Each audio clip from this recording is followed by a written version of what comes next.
პეტრე მოციქული, წარმოიდგინე მოციქულთა თავი, რომელსაც მაცხოვარმა მისცა კლიტენი, ჯოჯოხეთისანი, სამოთხისანი. მაცხოვარმა მისცა, იმან კი არ მისცა ვინ. ყველამ ნახა. და პავლე მოციქული ეუბნება, რომ შენ შეცდიო და არასწორი გააკეთე და უსირცხვილ ხარ, როცა შენ იმის გამო პირფერობით წახვედი და ებრაელებთან ერთად დაჯექი საჭმელად. ამხილა პეტრე მოციქული. რატო?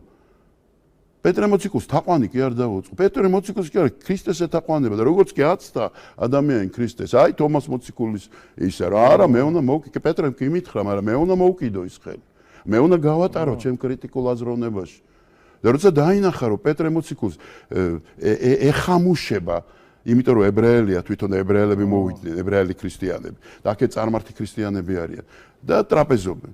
და მოერიდა, იმიტომ რომ ებრაელთა ამათან არ ჭამს. და მან დაიწყო ებრაელებთან ერთად ყოფნა. ხვდები?